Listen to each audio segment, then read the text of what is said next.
The Module 3 course for today. We are excited to have you here. We have got a very good topic that we think everybody really benefit from today. But before I introduce our speakers, I'd like to just go over the rules of the seminar. So the first rule, just keep your microphone muted for the duration of the presentation, as well as your video turned off. This is because this is to save bandwidth during the presentation so that everybody can clearly hear the presenters and also have, with the signal problems across South Africa, have a chance to better connect. There will be time for questions after the presentation, so please write down your questions. You can use the chat box for that as well.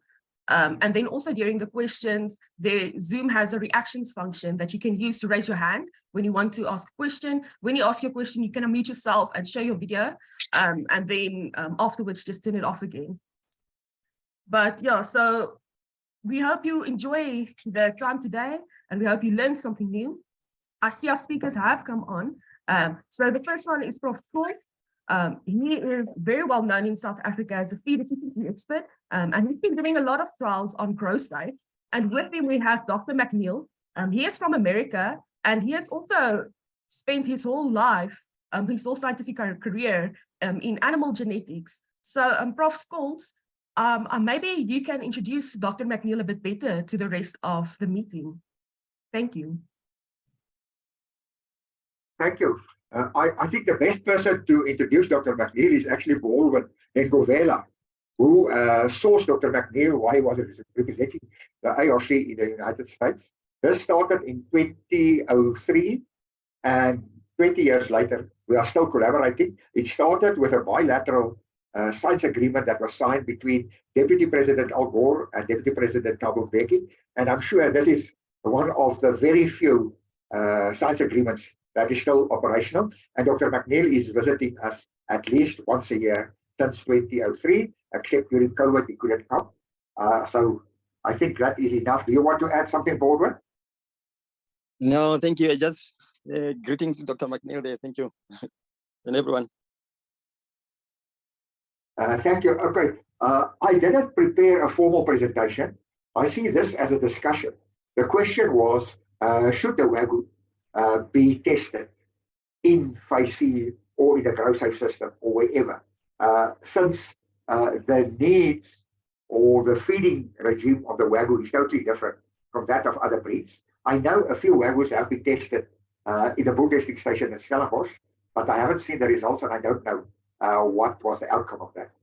I think the important thing to note is that if we decide to test Wagyu, a specific testing scheme for the Wagyu will have to be developed because you feed them longer and they are slaughtered at a much older age. So the normal phase C performance testing will not work for the Wagyu. The question is also, what do we want to measure? Because if we select for something like feed conversion ratio or feed efficiency, it may reduce the fat content of the Wagyu, and that's not what you want. So if we look at the test for Wagyu, yes, we should look at feed intake, we should look at growth rate, but also we should do the RTU scanning that can determine the subcutaneous fat as well as the marbling. With those few words, I think I have done the introduction. I would like to ask Dr. Mike McNeil to add whatever he wants to add. Thank you.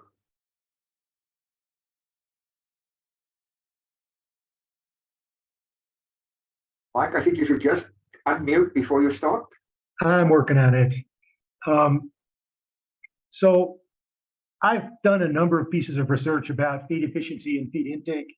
And if you would allow me to share my screen, I would walk through a little bit of that. You should be able to share your screen now. Okay.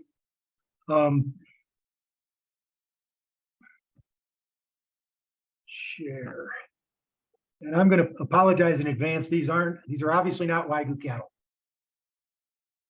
But this is, it's evident to me that what we want to do in the selection of Wagyu cattle is a multiple trait selection problem. It's not simply about feed efficiency. But okay. So the fundamental process is that feedstuffs are incorporated to animal tissues with some efficiency, and animal tissues get turned into human food with some other efficiency. Feedstuffs represent somewheres 2/3 of the total cost of beef production and 60% of the cost of finishing cattle post-weaning performance. I would guess that number for Wagyu, because of the prolonged finishing period, is a bit low. There are a number of measures of feed efficiency, or what we talk about as feed efficiency. Some of them are here on this slide. Ratios suffer from some theoretical defects, despite the fact that we've used them forever. I mean, in some respects, we've been silly in that regard because we've known about those defects for a very long time as well. Fundamentally, what a ratio does is that it assumes that an animal has zero maintenance requirement. And everybody knows that that's not true. So there was the development then by, that was in the beef industry popularized by Bob Cook, of the traits residual feed intake and residual gain. Residual feed intake is feed intake adjusted for the expected intake. One way you can think about that is it is the feed intake adjusted in a way that gain or performance of the animal is held to the average. So if we're selecting for residual feed intake, we're selecting animals that eat less given average performance. Residual gain is very similar, except that it's gain adjusted for feed intake. So we're selecting for animals that presumably grow rapidly with average feed intake. Both of those are forms of restricted selection index, and genetic theory tells us that's not the most efficient thing to do. We can make more progress in, quotes, efficiency if we don't use either of those measures. So Donna Berry and John Crowley developed a thing called residual intake and gain that uses residual feed intake and residual gain in their standardized forms and weights them equally as a measure of feed efficiency. And certainly that's better than any of the factors above it. And I and others have argued that probably the most efficient thing to do is to do a formal selection index in which we incorporate feed intake as a source of cost and performance, carcass characteristics, and so on as sources of revenue. Okay, is there anything there I didn't say? I think the point I would stress again is what we really want are animals that have above average performance, and they achieve that with less feed intake. And that's what we get with selection index. Thank you, Mike. I think in the case of the Wagyu, the selection index should also include carcass characteristics, as you mentioned. It shouldn't. Yeah, yes. It should be comprehensive for all of the traits which influence the economic performance of the Wagyu. Okay, so it is possible to develop such a selection index for the Wagyu, but we will need data before we can do that. And I'm not sure how much data is available internationally, but surely locally in South Africa, such data is not available. So I think the starting point of the discussion should be, will the Wagyu Society be interested in something like that? And then in collaboration with the ARC, as well as the Department of Agriculture and the society, we can develop a project that can start to collect such information. Yes, the GoSafe system will be available, and we can test the animals in that. But surely we will have to test them at a later stage because they are slaughtered much later. And there will be no sense testing them after weaning for 84, 120 days or whatever. So I think that is what I want to put on the table, and it'll be good to get inputs from the Wagyu breeders as well. Yes. And Baldwin. So I don't think we know what the optimal scheme to test Wagyu is. I don't think we know when the windows in time to collect feed intake information for Wagyu really are. Is it early, late? Do we need to consider collecting feed intake at 2 points or 2 time windows during that post-weaning period? I'm just not sure. And I think that's an open discussion.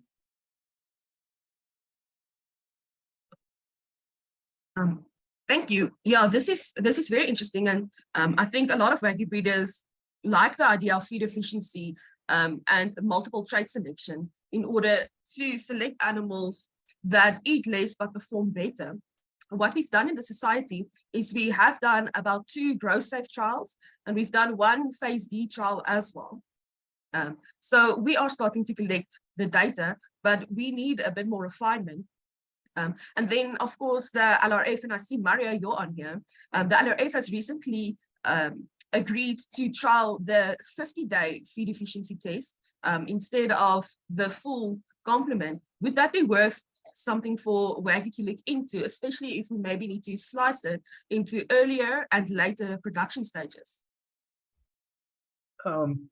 There are several experiments that have been done that suggest that you can accurately describe feed intake with a test somewhere between 35 and 50 days long. That the 84-day test is really not necessary to describe feed intake of an animal at a given physiological age.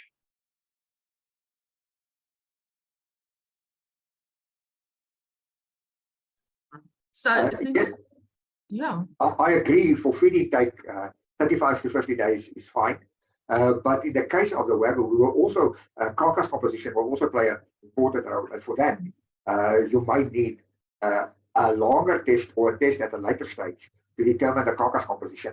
And you'll have to determine how the feed intake and the growth rate affects the carcass composition. Yeah. So if you're doing a feed intake test of the Wagyu, I don't see the value of it, because that's not the selling point of the Wagyu. It's not its efficiency, but it's its carcass. I'm going to have to disagree with my colleague, Professor Scholz. Feed intake is a cost for the production of Wagyu beef. And I'm going to assume that the people who raise Wagyu are interested in making money. Yeah. So I think that, as I said earlier, I do not know what the optimal strategy is, but I think that might be to do a 40-day test fairly soon after weaning, maybe at, I don't know, 300 days of age. And then to do another 40-day test much closer to harvest. I agree with you, Michael. The reason being that because Wagyu is standing for such an extended period at feedlot or before slaughter, having a more efficient animal will obviously reduce costs. And if you speak to GrowSafe, I think they've said that they do actually, in their international database of animals that they've collected, I think there's 1 or 2 Wagyu bulls that is some of the most efficient animals that have been identified. So I think efficiency is something that is possible within Wagyu, and that could possibly be exploited with carcass characteristic, so that you do have an efficient animal that is putting the right quality into the carcass, meaning not subcutaneous fat, but intermuscular fat. Yes. I would point out that when GrowSafe uses the word feed efficiency, they're talking about residual feed intake.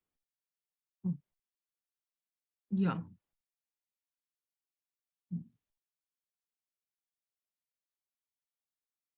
Baldwin, do you maybe want to add something to it here? I think that internationally, there's probably more data related to feed intake of Wagyu than there is in South Africa. I don't know what the South African genetic evaluation scheme looks like for Wagyu, but having EPDs would be very valuable. So we run a genetic evaluation, and that is a crossbred genetic evaluation through BreedPlan, because we do have a lot of crossbred data that gets pulled into the system. And we are running 2 selection indexes at the moment. One is our calf producer index, and the other one we split also into a short-term feeding index and a long-term feeding index as well. Are they specific to Wagyu? They're specific to Wagyu, to our data on our system. Okay.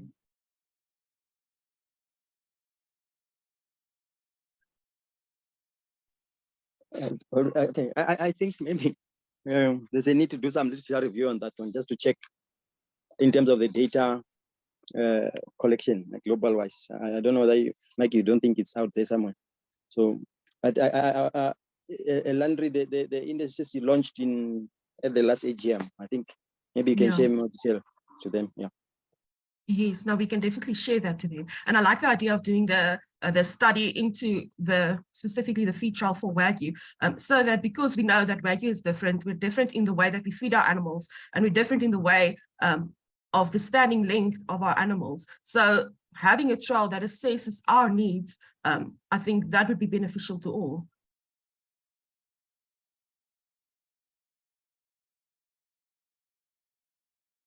Okay. Yeah. Go ahead, Prof. I would raise a question for Prof. Scholes.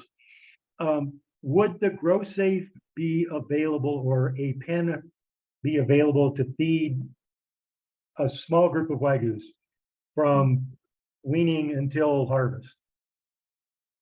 So for 100 and however many, 200 days, however long that is. If you had that data, then you might be able to begin to understand how best to test the Wagyus. Yes, Mike, our Grow Safe system at the ARC will be available, but as far as I know, the society uses private Grow Safe systems to test their bulls, but the ARC system will be available for that if we design it as a research project. Yeah, so we can definitely then maybe look into that and come up with a few proposals for the breeders on how that would work, because that is quite a long-standing period, which means that this test would be very expensive. So we'll probably have to look at that. But yeah, we also allow breeders to let us know which stations they want to use. So far, they've indicated the use of the private stations, but I know that the Western Cape Phase D station has been used by some of our breeders as well. So, you know, we do have that. How long is the Wagyu currently being fed before it's slaughtered? So Wagyu is slaughtered at 2.5 to 3 years of age. So they're fed for at least, I think, about 800 days, if you work it out. And that is also expensive? That is also expensive, yeah. Okay. Then it's important to save on feeding costs. And perhaps with a correct feed, you can slaughter them earlier than 2.5 to 3 years. That will depend on the carcass characteristics. But if we don't do the research, we're not going to know. Yeah, yeah, correlating feed efficiency with carcass quality would definitely be valuable to any breeder, because a more efficient animal that can be slaughtered earlier but still produce the same quality of beef will definitely have an impact on a breeder's income. I would like to hear comments from some of the breeders. Yeah, so as Prof. Scholes said, that this is more of an open discussion today than a formal presentation. So yeah, any of our breeders, Fritz, I see you're still on here. Gunther, you're from Namibia. Maybe you have a few questions, because feed efficiency is also measured in Namibia a lot. I see Ryan Jeffrey, you're also on here. Maybe you have a question.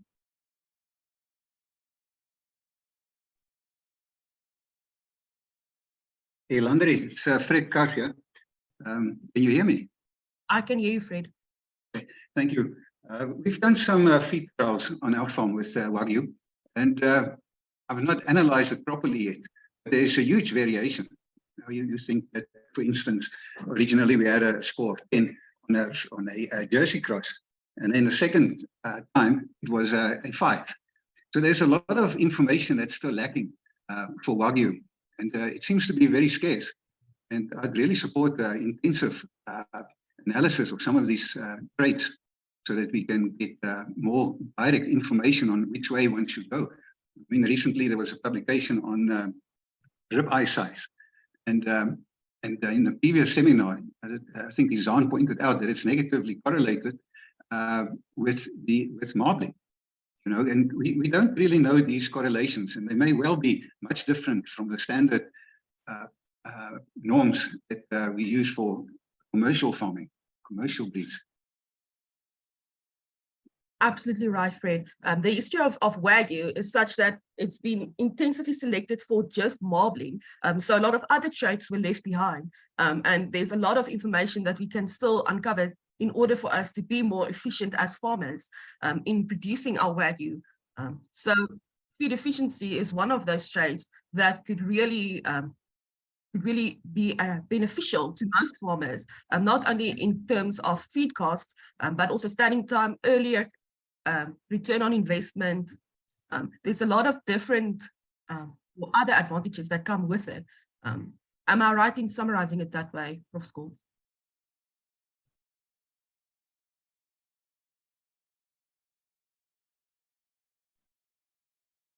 There is a small body of scientific literature that speaks directly to Wagyu cattle.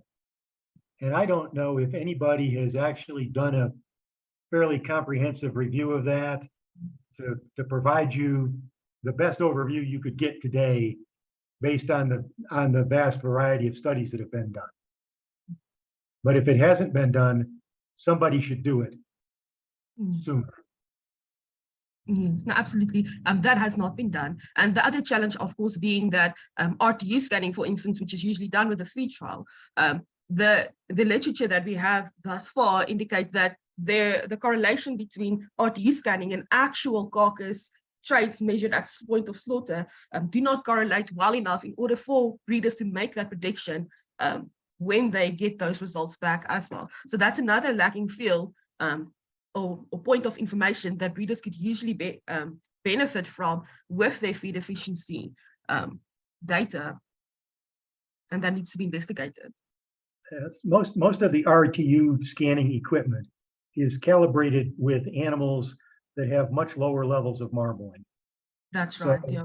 So I'm not surprised that you have some trouble with RTU scanning in Wagyu.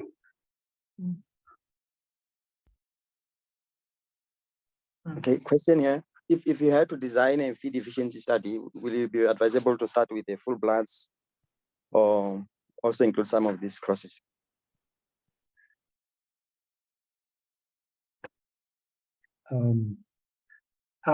Baldwin, I would do it with whatever cattle represent the commercial industry, I think. But I can also see rationalization for doing it with full bloods because they represent the stud animals that are actually where selection takes place. But it might be relatively expensive to be cutting the heads off of full blood animals that could be used for stud breeding.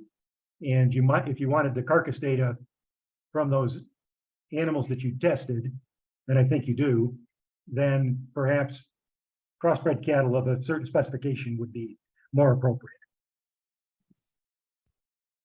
I guess that's a feasibility study that just needs to take place first, offsetting the cost of full blood and making faster genetic gain in sense versus maybe running a crossbred progeny test for selected stud animals and the appropriate crosses, and maybe do a progeny feed testing test to get more animals into a test like that. I see, Mario, your hand was raised. Good morning, everyone. Greetings, Prof. Long time. Hello, Mario. Hello, Michael. Nice to hear you. Hope to see you soon in person. I think most of the issues have been highlighted very well, and I think Dr. McNeil has summed it up perfectly. The first thing is we need to understand there must be some work in Australia, and we need a thorough lit review. And that will give us a basis on how to set up our trials, but we need to move fast and design appropriate trials. I hear what Prof. Scholes is saying. It's not just feed efficiency. We need to understand the impact on the final product, and it's a little bit different to the norm. You are chasing marbling specifically, and we don't really, well, I don't, and I don't know how well this is understood. So and that's what Dr. McNeil has also summed up.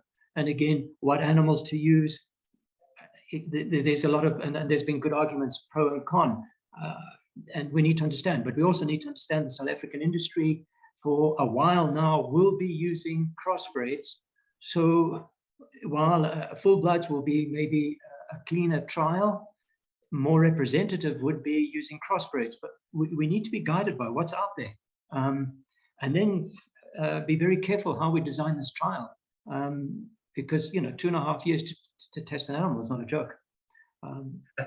But I think most of the points were touched before I managed to raise my hand. Yeah. I should say hello to Mario. It's been a very long time, Mario. It has, sir. Very long time. Greetings. Fritz, I see your hand is up. Good morning, everyone. Here on my side, I've implemented a system from Sense Hub, which is basically measure the behaviorals of cattle. And in my scenario, I wanted to see more percentage feed, not feed efficiency. I wanted to see growth efficiency from really felt conditions. In other words, I have about 60 cattle in this group. It's about 3 years old now, this data collection. It collects data 24 hours a day on a tag, and then I subsequently have the weigh data for 28-day weigh data for each animal. So the idea for me was to try and to do some correlation between rumination, activity, heat, and so on, to make some sort of cross-reference to genetics, which ones are the best. So I've got available lots of data of this data, but and I've asked around, there's nobody really that were interested in looking at this data. Perhaps I could make this data available for someone in maybe a master's or a project like that will give us baseline information. Obviously, my end result, in other words, the slaughter weight, because it takes such a long time, that information has only come through in the last couple of months, which we can then plug in. Obviously, a lot of the cattle, my crossbreeds, F2s, F3s, I've kept back for breeding, and it's only allowed the male animals to go through into a slaughter. So there we can only see the end result of this experiment, and then someone have to basically bring this data together and to see how well is rumination play a role, activity, feeding times, feeding activity. That is data that I have.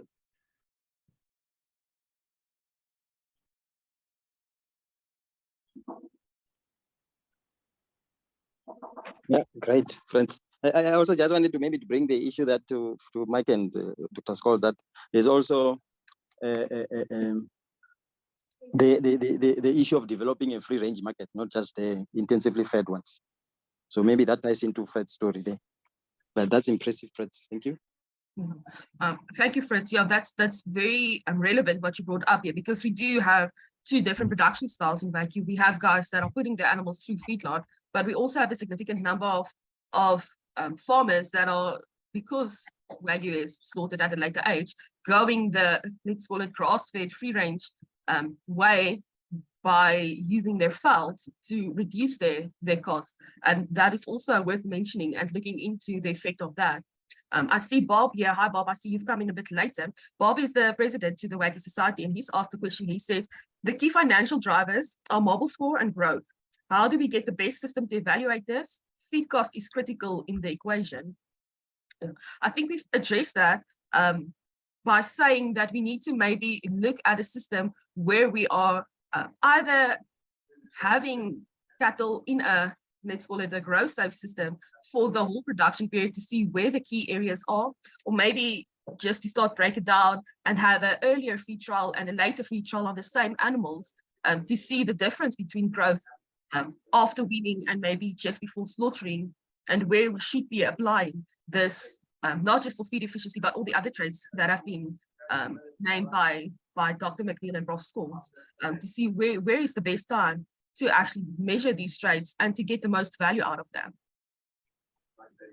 Hello, Landry. Hello, everybody. I think you've the question that we're running is we don't know when.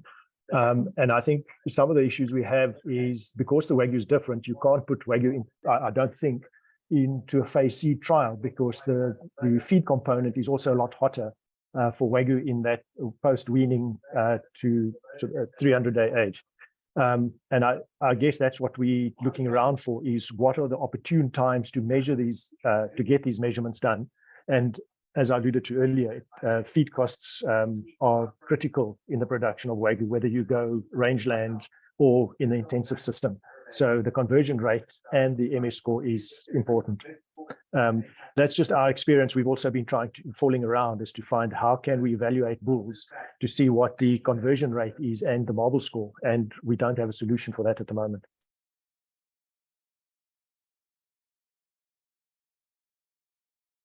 So I would fully agree with Bob. There's a lot of things you don't have solutions to. And certainly the feed cost is the way to monetize the feed cost is one of them. I would agree that the traditional phase C test is probably not the answer. That however you do the test, it's going to have to be customized for Wagyu.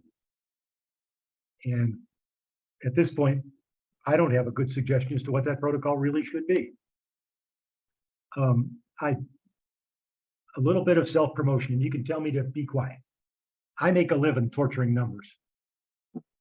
And I would be willing, Fritz, I think you said you had quite a bit of data. I'd be willing to take a look at that data and see what's there.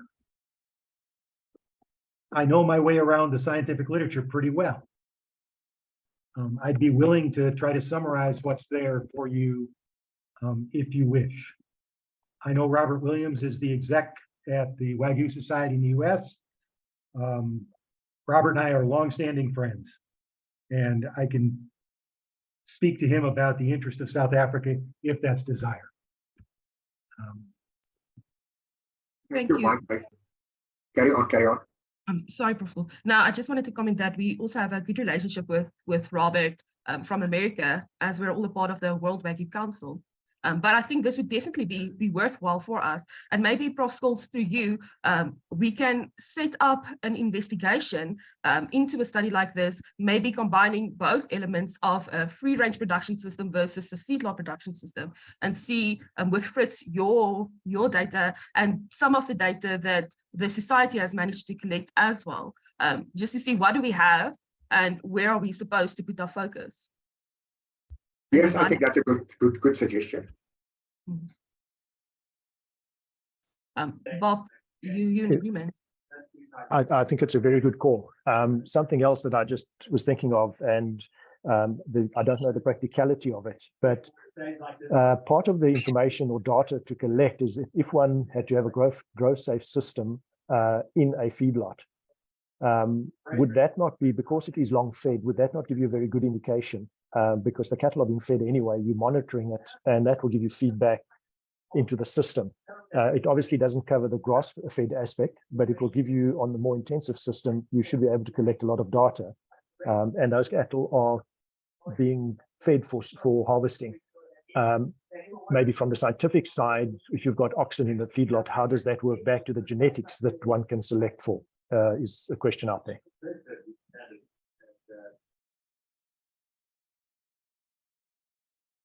Yes, Bob, I think that's what we meant when we say we need to feed some of these animals for a longer period, is to something like a feedlot system, not a performance testing system, but to something like a feedlot system, but use the growth safe to collect individual animal information. Okay. Maybe that will give us a lead to where, if you want to, for example, evaluate bulls, like that. It could enlighten us as to where are what's the sweet spot to evaluate? Is it after 300 days and what snapshot in the system? Is it good to get a good correlated data to do bull selection on? Yes, that can be the outcome. Thanks, Doc.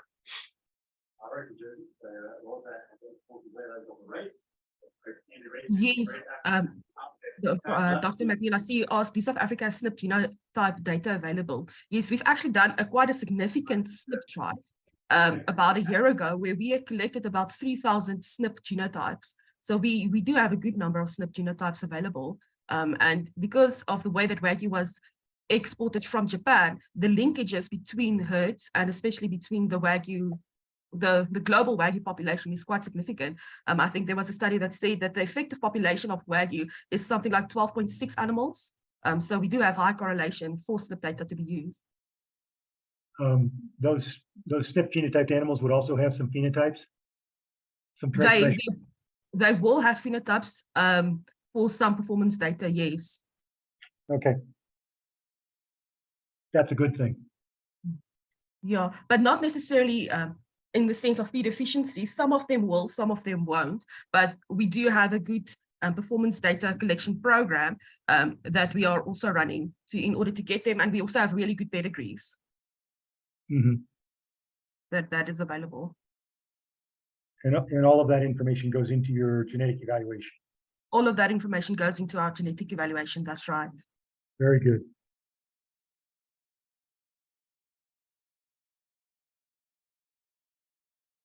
Is there anybody else that maybe has a question for Prof. Scholes or Dr. McNeil, something that you think we're not addressing through the discussion here? I'm just trying to look through the names.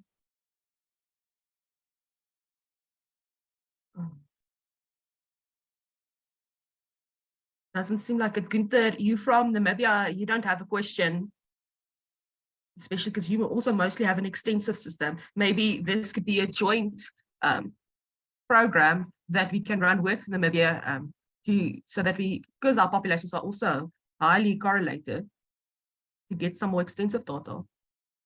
Just putting the idea maybe out there for you to think about. It doesn't seem like we have any more questions at this stage. Okay. Thank you, Dr. McNeil. And yes, Bob, did you maybe want to say something? No, thanks, Ilandri, for organizing this. And I think it's a very interesting topic, which we need to make work of with urgency. So I think the more collaboration we have, it will be brilliant. Thank you. Thank you, Dr. McNeil and Prof. Scholes. This was an interesting discussion. I think our breeders may have hopefully enjoyed the discussion type of it instead of just having another presentation. I think there is a lot of work to be done, and we look forward to working with you. We'll be in contact with Prof. Scholes again and to try and set this up and see how fast we can get this program off the floor. Thank you. Yes, I also enjoyed the discussion. And I apologize that we had to have it on a public holiday, but we were very busy the last few weeks. Yeah, luckily for a farmer, there's no such thing as a public holiday. So I'm sure they all managed to fit it into their schedules in any case. So thank you for that. And thank you for making yourselves available for this discussion. I'd also like to extend my thanks, Leandra. And if I can be helpful, let me know. We'll definitely make use of your expertise. Thank you, Dr. McNeil. Okay, then thank you to everybody for attending. I think we've learned a lot here. I think we've discussed quite a few interesting things, setting the stage for maybe a good project forward in understanding our own breed a little bit better. But as for now, thank you for your time and thank you for attending. We'll see you then at the next one. Have a good day further and enjoy the rest of your public holiday. Bye now. Bye. Thank you. Bye. Thank you.